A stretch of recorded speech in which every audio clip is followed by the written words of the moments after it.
The sharp scent of disinfectant filled the hospital room. My foster brother, Ethan Carter, stood in front of me alongside his close friend, Ryan Lewis. My head pounded, on the verge of splitting apart. I wavered, dazed, feeling as if the scene before me wasn't real at all. Where was I? Who was I? Ethan assumed I had lost my memory. Without hesitation, he pointed at Ryan beside him, his tone carrying a hint of amusement. You're my sister, Sophie Carter, and this is your boyfriend, Ryan Lewis. I was stunned, my gaze snapping toward Ryan. The man's sharp, cold features were drawn downward, tinged with a quiet sorrow. He deliberately avoided looking at me, but I could feel his gaze lingering subtly, carrying an almost imperceptible restraint. It was the same as in my past life. In my previous life, I had spent years obsessing over Ethan. After the car accident, he mistakenly thought I had lost my memory. In order to get rid of me, he deliberately claimed that Ryan was my boyfriend. In reality, when I first regained consciousness, I did experience temporary amnesia, but I recovered quickly. Facing Ethan's deception, I didn't think too much. Instead, I instinctively exposed his lie on the spot. Eager to prove that I had never lost my memory, I carefully grabbed Ethan's sleeve, my eyes brimming with tears.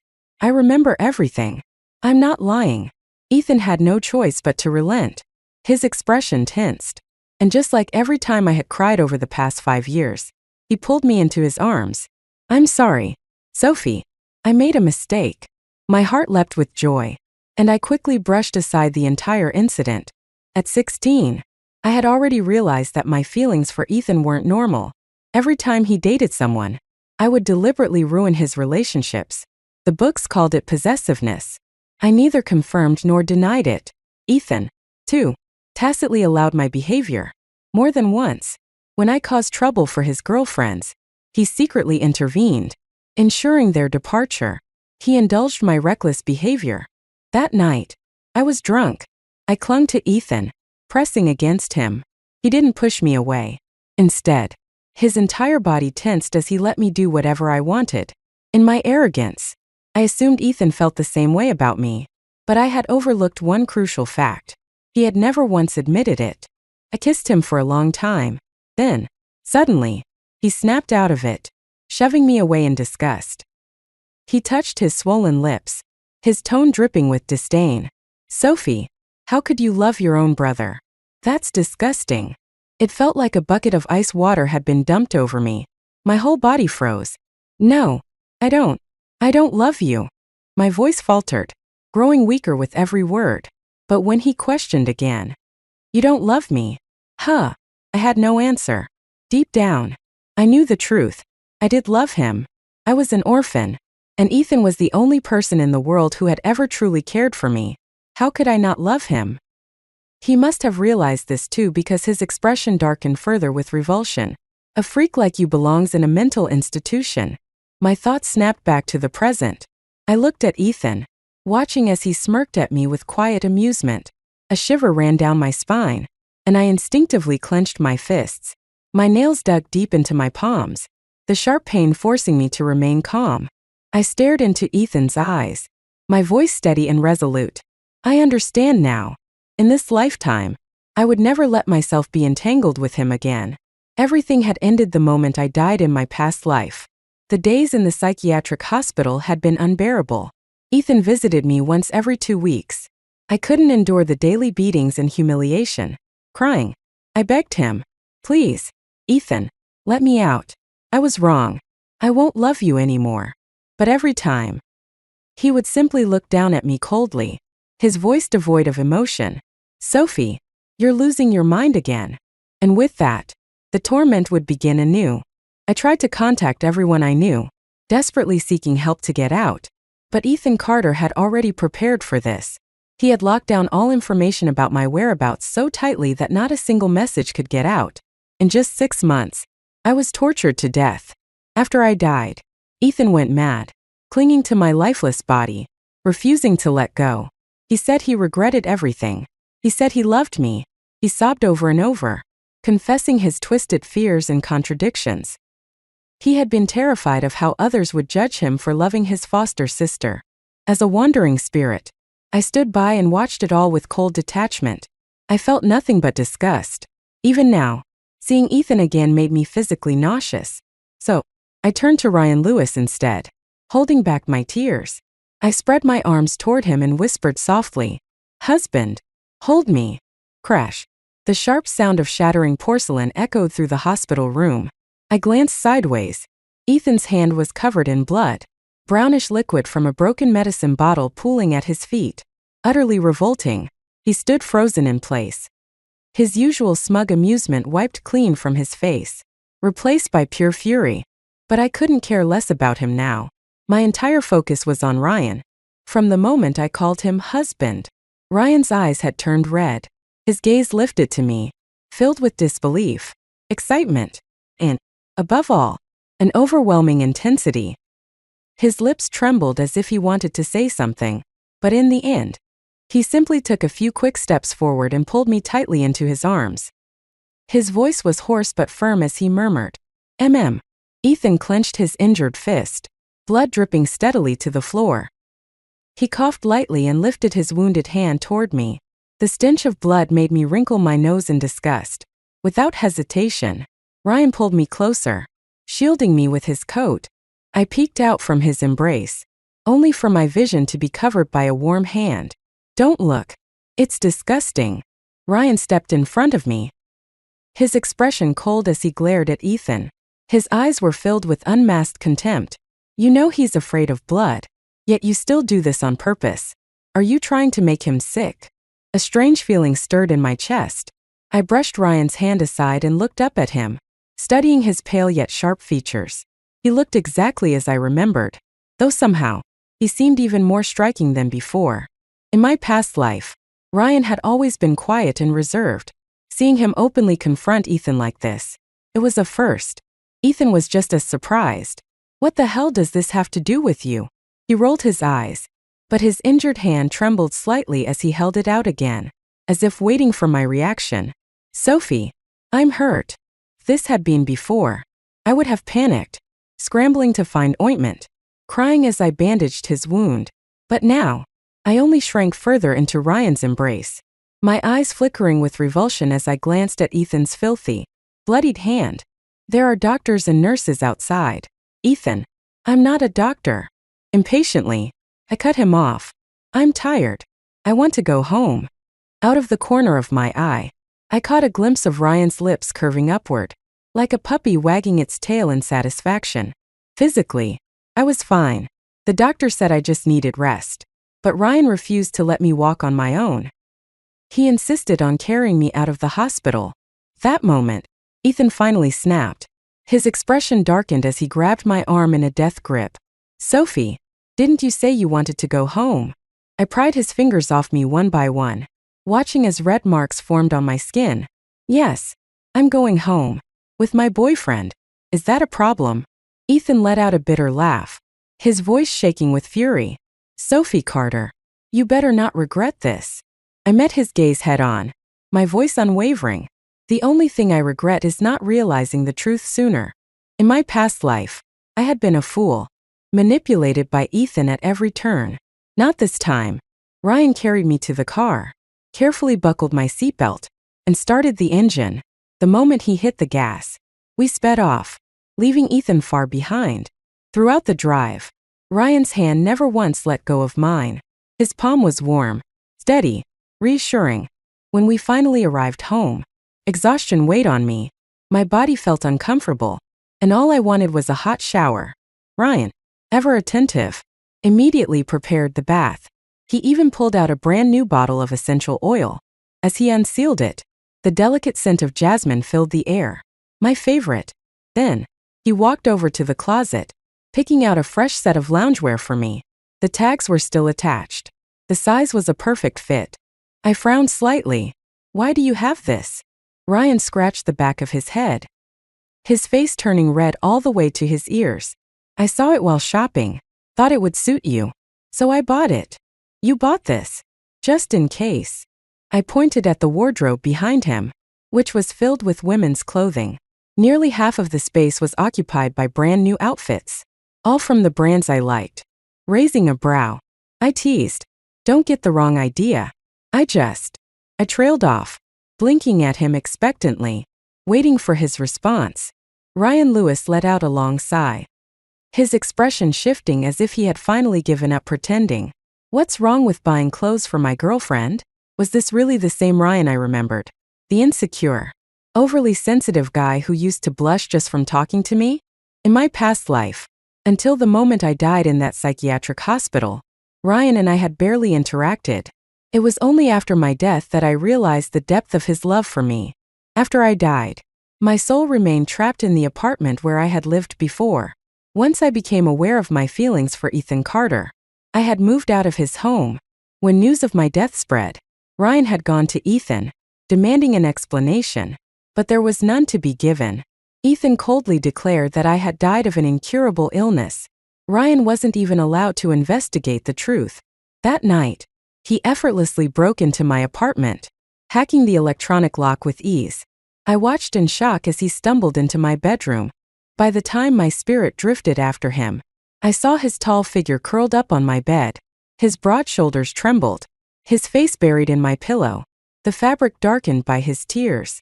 I wanted to comfort him but had no idea where to begin.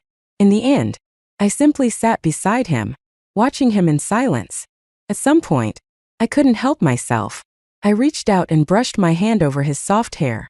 But I was just a ghost. My fingers passed right through him. I tried again, gently stroking the back of his head like soothing a child. Ryan, stop crying. If you keep this up, I'll have no choice but to kick you. His delicate face stiffened under my touch. Then, suddenly, his eyes flew open, and large tears rolled down his cheeks. Yet, the next moment, he shut them again, as if resigning himself to the pain. Liar, he whispered. The room fell into an eerie silence, broken only by his quiet, muffled sobs. From that day on, Ryan moved into my apartment. He lived there, keeping my ghost company. People laughed at him, calling him crazy. Even I thought he was foolish. He constantly talked to himself, sometimes sharing joyful moments as if I were still there, sometimes pouring out his darkest thoughts. I sat beside him, silently listening, watching as his once cold expression softened with sorrow. Day by day, he wasted away. I knew he was sick. The dining table was always cluttered with boxes of medication. I begged him to take care of himself, to live. But he couldn't hear me. We spent 3 years together, two lonely souls, separated by an insurmountable barrier. I couldn't touch him. He couldn't hear me. As time passed, my spirit became more and more transparent. I knew it wouldn't be long before I completely vanished from this world. Ryan still left the apartment every morning and returned late at night, but I had no idea what he was doing outside. I couldn't leave the apartment, so I remained unaware of what was happening in the outside world. Then, on the 3rd anniversary of my death, Ryan did something unusual. Before leaving, he turned on the television and tuned it to the news channel. Just before stepping out, he looked in my direction, his gaze lingering for a long time. A strange unease crept into my heart. Then, the emergency news broadcast began. Ethan Carter, the head of the Yates Corporation, has died in a suspected hit-and-run incident. Authorities believe this may have been the result of a personal vendetta. The suspect is currently on the run, and the police are actively pursuing leads. The suspect was Ryan. He was a fool. Panic surged through me. My spirit trembled violently, gathering an overwhelming energy. I forced my way out of the apartment, breaking through the invisible barrier that had kept me bound. I followed the pull of a familiar presence, drifting, searching, until I arrived at my grave. Ryan was there, clutching my tombstone, crying like a child. Sophie, I finally avenged you. At his feet lay several empty pill bottles and crushed beer cans. I circled around him in distress. The cemetery was deserted. There was no one else around to witness what was happening. Ryan Lewis, I forbid you to die. Do you hear me? My near hysterical scream seemed to jolt him awake. For a moment, his blurry eyes locked onto mine. Then, a faint, satisfied smile curled his lips. You've come for me, haven't you? As the last word fell from his lips, he lifted his wrist, already covered in scars, and dragged a blade across his skin. Sophie Carter, If there is a next life, I swear, I'll be brave enough to hold your hand. Thank God, I was given a second chance at life. Now, looking at his face, so close, so real, I vowed not to waste it. My face flushed red, and my eyes grew misty. The image of Ryan Lewis in his final moments from my past life twisted painfully in my heart. The pain was unbearable, sharp enough to make me wince. A warm hand gently cupped my face, carefully wiping away the tears from the corners of my eyes. Does your wound still hurt? The accident hadn't been serious. My injuries were just surface wounds. Nothing compared to the suffering I had endured in my past life. The pain was nothing. I had no intention of letting Ryan know that I had been reborn. I simply nodded, then greedily leaned into his warmth. It hurts. It hurts so much. Only kisses can make it better. Ryan licked his lips, his dark eyes gleaming. Just kisses? Is that enough? Before I could react, a strong hand gripped the back of my head, and suddenly, his lips crashed against mine.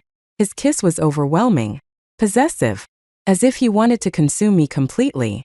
My breath was stolen away, my mind blank from the intensity. Then, my phone rang. It was Ethan Carter. I didn't want to answer, but the ringing continued, relentless, refusing to stop.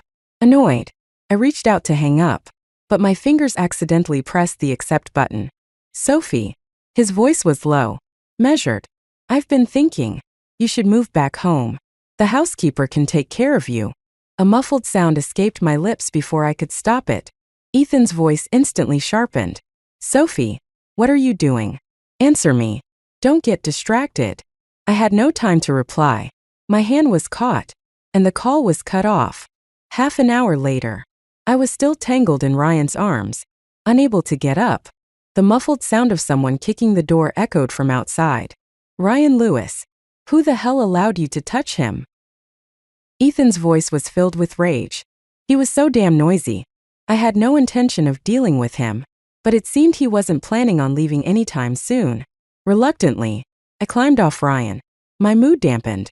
He ruffled my messy hair, smiling with crescent-shaped eyes. Good. I ignored him and shooed him toward the door. With his lips still swollen from our kiss, Ryan casually went to open it. The moment the door cracked open, Ethan barged in like a madman. His dark gaze swept over me, scrutinizing every inch before locking onto my neck, where faint red marks were still visible. You touched him. You actually touched him. Ethan's voice was almost unhinged with fury. His fist clenched tightly before swinging toward Ryan with hatred. He lost his memory. Do you even realize you're taking advantage of him? I gasped. Ryan effortlessly dodged the punch, his expression calm. Was this really the same Ryan Lewis I knew? When had he become this skilled? His movements were swift and precise, his strikes ruthless. Within moments, he had completely overpowered Ethan, tossing him out the door. Get lost. Don't bother him again. The door slammed shut. All that remained was Ryan's broad back, his posture unwavering. But the moment he turned around, his expression softened, the familiar warmth returning. Did I scare you? I was stunned, utterly speechless. Something was off. Ryan. I narrowed my eyes. Are you hiding something from me? He scratched his head, looking slightly embarrassed. Then he nodded. I crossed my arms. So, what did you secretly train for? His long fingers casually pointed to his toned abs. You like abs, don't you? I blinked. When did I ever say that? Then, a memory surfaced. In my past life, I had spent countless days staring at his perfectly sculpted abs, wanting to touch them but never daring to. At the time, I had indeed voiced my admiration. But, how did Ryan know? I stared at him suspiciously, only to meet his bright, knowing gaze. I know about your secret account, he admitted, smirking. The one where you used to comment on fitness videos. He had really done his research.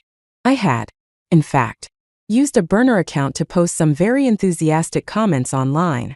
But now that he had called me out so blatantly, I felt my dignity crumbling. How was I supposed to mess with him if he had already figured me out? Fine. I admitted defeat. I eagerly rubbed my hands together, my eyes fixed on his rock-hard abs. Can I touch them? His handsome face darkened slightly. But after a long pause, a barely audible slipped from his lips. The next morning, I woke up sprawled over his abs. Ryan's skin was covered in faint red marks. Marks I had left. Ryan Lewis was a quiet sleeper. He barely moved the entire night. Back when I was still a spirit, I had shared a bed with him for 3 whole years. But this was the first time I was lying next to him as a human again. The initial high from last night had passed, and now embarrassment washed over me like a tidal wave. My face burned as I instinctively tried to slip away. But before I could escape, a firm grip caught my ankle, pulling me back into his arms. Ryan's lips brushed against mine, a teasing smirk curving at the corners as he lazily murmured, "Getting shy now? Last night, when you called me master, you didn't look like this at all." My entire body trembled. I pushed him away with shaky hands. "I'm hungry." Ryan narrowed his eyes slightly, but his fingers didn't stop tracing over my skin. Quickly clarified. "I mean, my stomach is hungry." As if on cue, my stomach let out a small growl. Ryan sighed in disappointment but finally withdrew his hand, leaning back with an amused expression. "That's strange. Another part of you was saying it was hungry too." By the time we got out of bed and left the room, the housekeeper had already prepared lunch and quietly left.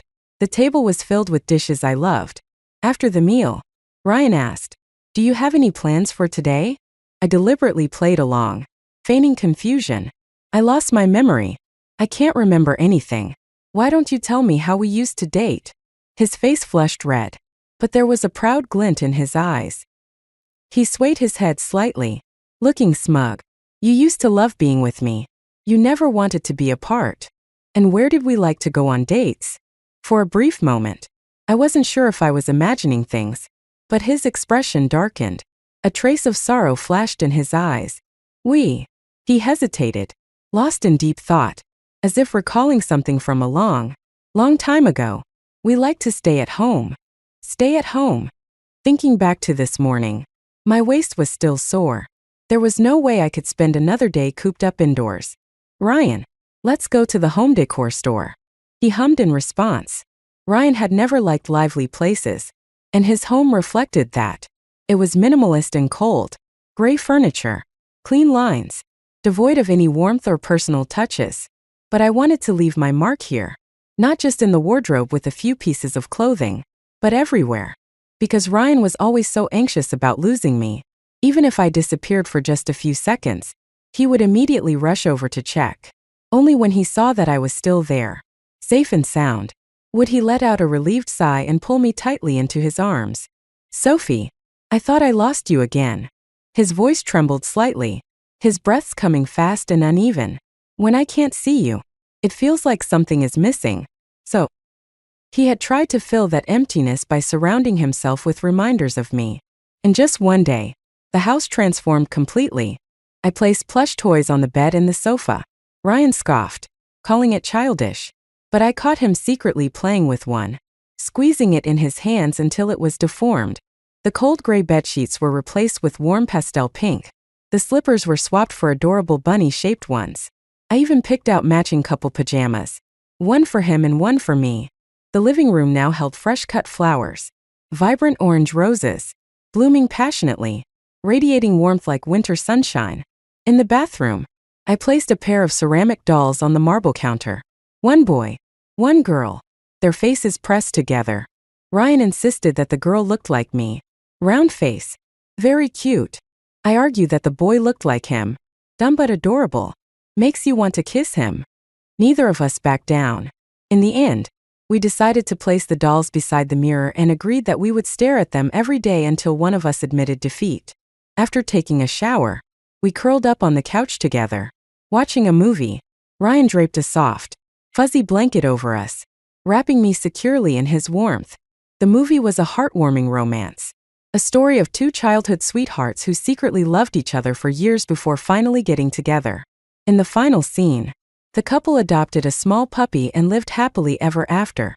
It was such a simple and peaceful ending. A lump formed in my throat. My nose tingled as an unsettling thought crossed my mind. What would happen if I ever left Ryan Lewis again? He was the most stubborn person I knew. If I disappeared, he would definitely spiral just like in our past life. No.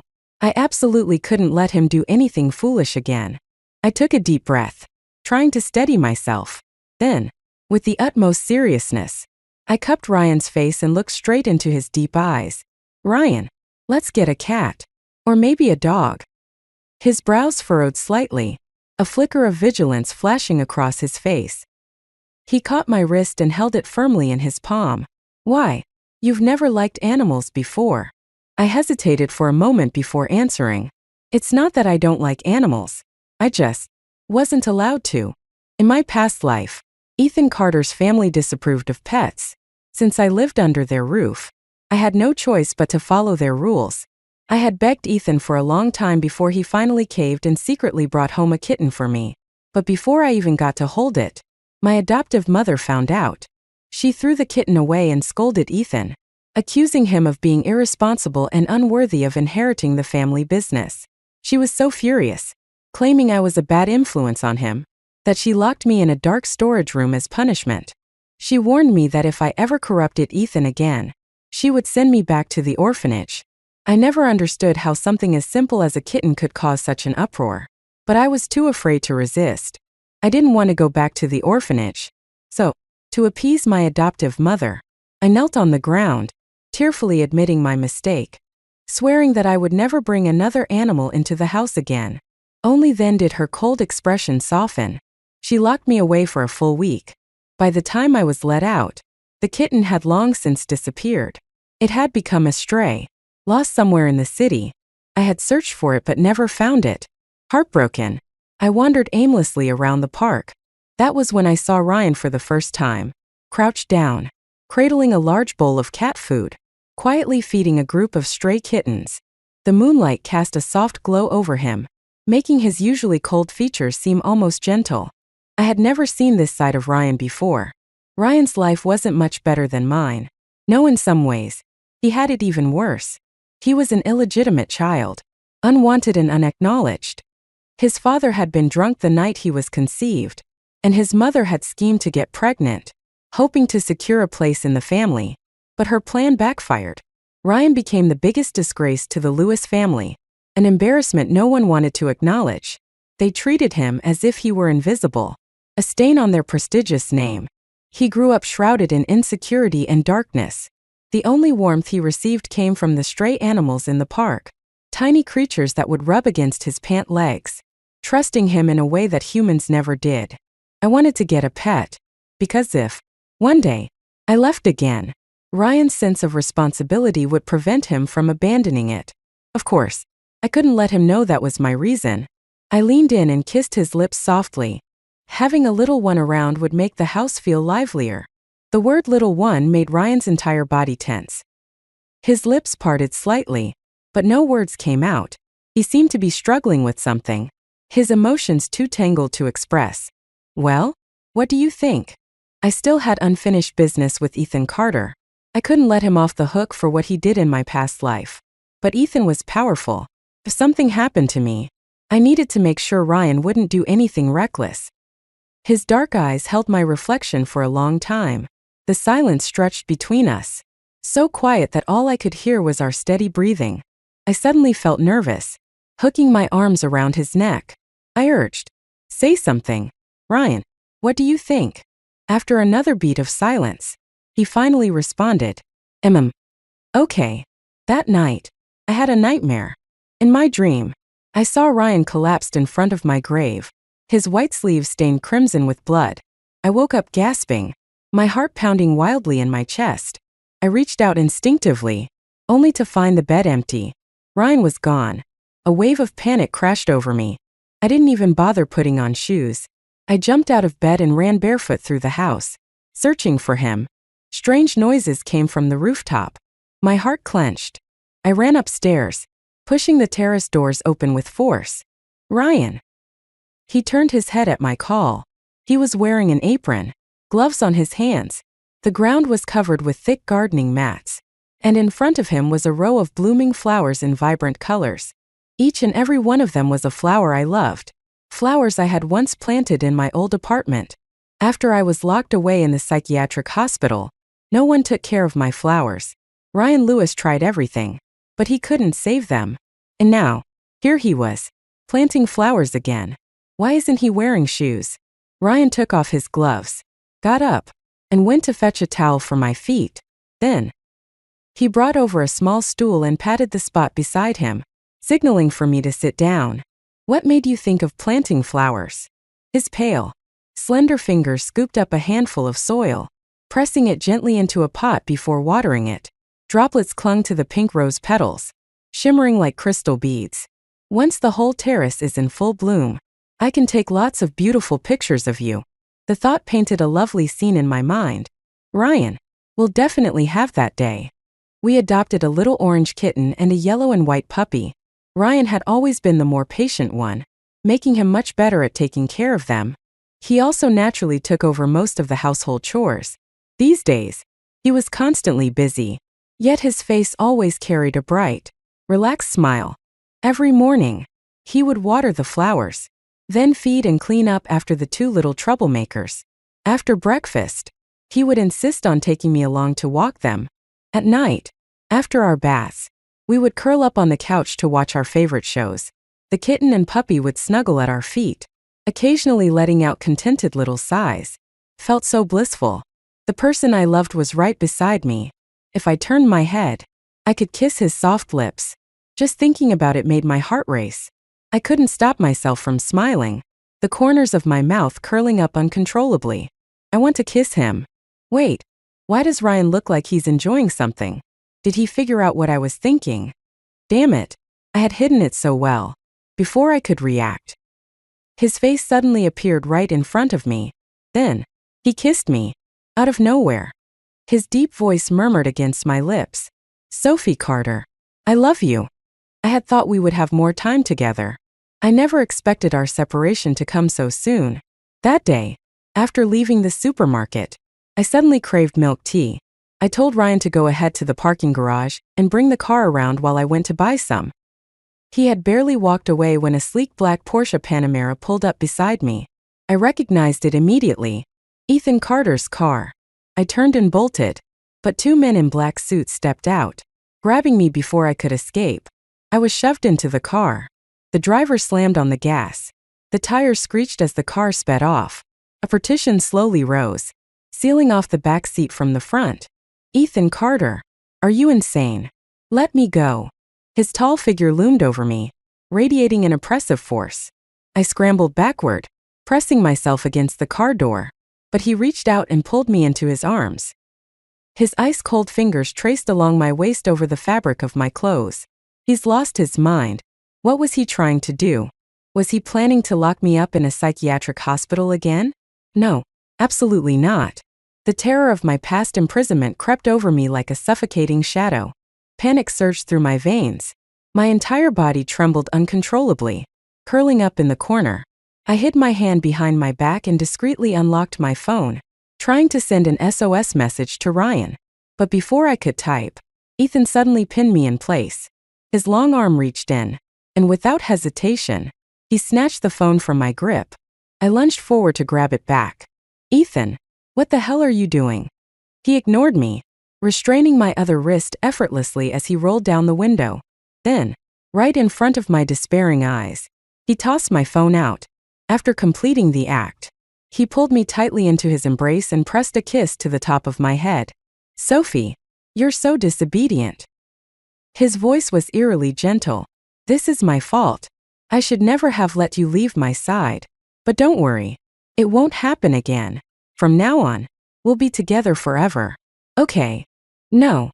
Let me go. I struggled with all my strength and slapped him across the face. But instead of getting angry, he only held me even tighter. His expression was a mix of madness and obsession. Sophie, stop lying to yourself. You love me. The only reason you're with Ryan is to make me jealous. His tone grew increasingly deranged. You're trying to punish me, aren't you? Punish me for pretending not to know your feelings all this time. But I know now. Sophie, I was wrong. I'm not your brother. Let's start over. Sophie, please. Ethan Carter had completely lost his mind. Ethan, I said, my voice cold and unwavering. I have never liked you. His eyes darkened. That's impossible. You're lying. During the time I was locked in the psychiatric hospital, I had spent every single day reflecting on my feelings for him. I had been jealous whenever I saw him with other women. I had gone to great lengths to drive them away. I had always followed his every move, greedily hoping he would never look at anyone else. But none of that had been real. It was never love. It was the result of his manipulation. Ethan had indulged my reckless behavior for years, feeding me just enough kindness to keep me attached. Every time I started to doubt my feelings, he would cross boundaries that no brother should. Yet he never fully admitted nor denied his actions. This had been his game all along. From the very beginning, it was Ethan who had harbored feelings beyond sibling affection. He had refused to acknowledge them, tormented by his own possessiveness, and instead blamed everything on me. Ethan Carter was nothing but a coward. How could I ever love someone like him? I shoved him away with all my strength. My voice was sharp and merciless as I tore apart his deepest, most shameful secret. Ethan Carter, you fell in love with your foster sister. That's disgusting. For a long time, I had been waiting for this moment, to throw these words back at him, exactly as he had once said to me. His entire body stiffened, his face twisted into something dark and unreadable. Then, with sudden force, he grabbed my clothes and tore them apart. Cold air swept over my bare shoulder. A monster awakened before my eyes. His fingers tightened around my neck, pressing down inch by inch. Yes, I love you, he admitted, his voice raw and filled with madness. Every second you spend with that bastard, I want to rip you away from him. You will never escape me. Just like in my past life, he wanted to imprison me once again. But I would never let that happen. A sharp pain bloomed on my lips as he crushed them in a violent kiss. The metallic taste of blood filled my mouth. I reached into my pocket, fingers wrapping around the small switchblade I had hidden there. Then, with all the strength I could muster, I plunged it into his chest. Ethan let out a muffled grunt but didn't let go. Instead, his grip on my wrist tightened, and he slowly twisted the knife's handle with a smirk. Does that make you feel better? He's a lunatic. I should have expected this. Ethan Carter was utterly insane. Suddenly, the car swerved sharply. The screech of tires and the force of the sudden brake nearly shattered my eardrums. The momentum sent me crashing forward. But before I could hit anything, Ethan pulled me into his arms. A groan of pain slipped past his lips, likely from his fresh wound being torn open. Then, he snapped at the driver. Are you trying to get yourself killed? The driver stammered. Young master, there's a car blocking us, forcing us to stop. A black Maybach. Ryan, the vehicle in front, was driving aggressively, pushing forward at breakneck speed, barely leaving enough space to avoid a collision. He's reckless. But Ethan was even crazier. Ram into him. Let's see if he's really ready to die. Ethan underestimated the human survival instinct. The driver wasn't foolish enough to risk his life for his employer. Just as the two cars were about to collide, he slammed on the brakes, jerking the steering wheel and crashing into the side of the median instead. The Maybach came to an immediate halt. Ryan's eyes burned with fury as he stormed over. He wrenched open the car door and scanned me from head to toe, his hands trembling slightly as he confirmed I was unharmed. Only then did he exhale sharply, releasing the breath he had been holding. He carefully pulled me out of the car, draping his coat over my shoulders. Stay here and wait for me. Then, without another word, he dragged Ethan out of the vehicle. He clenched his fists and swung, one brutal punch after another. Ryan didn't say a single word. All his fury, all his pain, was poured into every single hit. Ethan had already been injured from the knife wound, and when the car crashed, he had instinctively shielded me, crushing his leg under the impact. Now, with Ryan mercilessly beating him, he couldn't even make a sound of pain. He's going to die. If Ethan dies, Ryan won't be able to walk away from this. I rushed forward, grabbing Ryan's fist, wrapping my fingers tightly around his knuckles. Ryan, we still have to go home. My voice was soft, but it was enough. His entire body tensed, his breathing uneven. But finally, he stopped. The driver was still alive. Ethan was still alive. And Ryan was here, with me. The first thing Ryan did was call an ambulance and have the unconscious Ethan Carter sent to the hospital. What happened afterward was handled by my adoptive mother. After Ethan woke up, she immediately had him sent away, citing mental instability and the need for treatment. As for where he was taken, I had no idea. And frankly, I had no interest in knowing. While Ethan was still unconscious, I secretly backed up the recording I had made in the car and sent a copy to my adoptive mother. As soon as she received it, she reached out to negotiate with me. If that recording were to be exposed, Ethan's crimes would be undeniable. Moreover, the scandal of a wealthy heir being obsessed with his foster sister was hardly good for the family's reputation. Ethan himself might not have cared, but his parents had spent their whole lives building their legacy. They wouldn't stand by and watch everything crumble. Of course, Ryan also played a hand in this. He had gathered solid evidence of Ethan's crimes and delivered it directly to Ethan's adoptive father. How they chose to handle it was up to them. 3 months after Ethan was secretly sent away, a scandal erupted. The Yates Corporation was betrayed by one of its own. Their financial chain was severed, plunging the company into a severe economic crisis. Facing imminent bankruptcy, they were forced to accept an acquisition. And the buyer? A man with the last name Lewis. Our 2 little pets had stuffed themselves full and were now curled up in their beds, napping peacefully. I snuggled against Ryan, lazily reaching out to poke his side. "Ryan, when did you start gathering evidence?" He ignored me, still upset. He was angry that I had knowingly put myself in danger, choosing to confront Ethan alone. That day, I had seen Ethan's car parked nearby and had deliberately sent Ryan away. "Don't be mad." "Okay," I coaxed, clinging to him with an apologetic smile. "If I had told you in advance, you wouldn't have let me go." His expression darkened. "Did you even think about how I felt?" A sulking husband was the hardest to appease. I wrapped my arms around his neck, shamelessly acting spoiled. "Of course. I thought about you." "And what exactly were you thinking?" "I was wondering what delicious meal my husband would cook for me tonight." Ryan nearly lost it. He tightened his grip around my waist, resting his head against my shoulder. His cool breath brushed against my skin as he held me tighter, his arms trembling slightly. "It hurt," he choked out. "Do you know how scared I was?" His entire body shuddered. "What if I had never found you? What if you had disappeared forever?" His voice cracked, raw with emotion. "Sophie Carter, why do you always leave me behind?"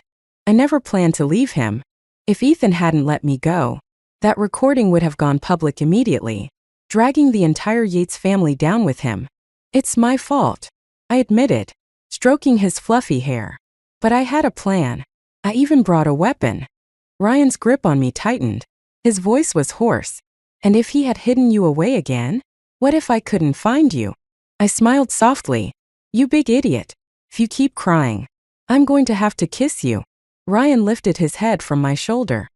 His red-rimmed eyes made him look like a fragile little rabbit, one that was begging to be teased. "Liar," he muttered. "I'm not a liar," I whispered. Then I leaned in and kissed him. Extra Ryan's POV. I had always loved Sophie Carter. Everyone laughed at me, calling me the bastard child. I had no family, no friends. The Lewis family's servants made my life miserable, tormenting me behind closed doors. Only Sophie noticed me. When she was 5 years old, she stuffed a bag of animal-shaped biscuits into my arms. Before that, I had never tasted a cookie. Whenever I got too hungry, I would sneak into the kitchen and steal leftover scraps. The biscuits smelled amazing. Even though my stomach was growling, I couldn't bring myself to eat them right away. Sophie stood before me, hands on her hips, ordering me in her tiny voice. "Ryan Lewis, eat the damn cookies. I'll kiss you." Liar. He was absolutely a liar. I never ate the cookies, and Sophie Carter never kissed me. Later, she changed her words again. "If you eat the cookies like a good boy, I'll kiss you." Still a liar. Sophie was different from me. Even though she was an adopted daughter, she had a family that loved her, foster parents who cared for her, and an older brother who spoiled her. In the Yates family, she could do whatever she wanted because, no matter what happened, Ethan Carter would always clean up the mess for her. On the night of her 18th birthday, she looked at Ethan from afar, her eyes sparkling like stars. She told me, "I like Ethan, and he likes me too." A dull, suffocating pain spread in my chest. I thought as long as she was happy, it was enough. But then, one day, she was gone. I searched everywhere, but I couldn't find her. My world turned gray. I confronted Ethan, demanding answers, but he only dodged the question, never giving me a straight answer. Then, not long after, news of Sophie's death reached me. I had lost her forever. If only I had been braver back then. I locked myself inside the apartment she had once lived in. Every corner still carried traces of her presence. Sometimes, I could almost see her standing right beside me. I swore to myself, over and over, that if I ever got another chance, I would protect her with everything I had. And somehow, I was lucky enough to be reborn, back to the year I turned 18. This time, I fought my way up in the Lewis family, using every method possible to carve out a position for myself. One day, I would make every last person in the Yates family pay for what they had done. Dealing with them wasn't difficult. After all, in my past life, I had spent 3 whole years dismantling them piece by piece. By the time I died, none of them had met a good ending. This life would be no different. But Sophie still saw me as the timid, insecure person I had once been. He still enjoyed the sense of accomplishment that came with protecting me. So I let him. As long as it made him happy. There were times when I could barely keep up the act. But luckily, he never noticed. That day in the hospital, when Sophie reached out to me, I couldn't hold back any longer. I wrapped my arms around him tightly. And then, he called me husband. Hold me. In my heart, I whispered back, I missed you so much.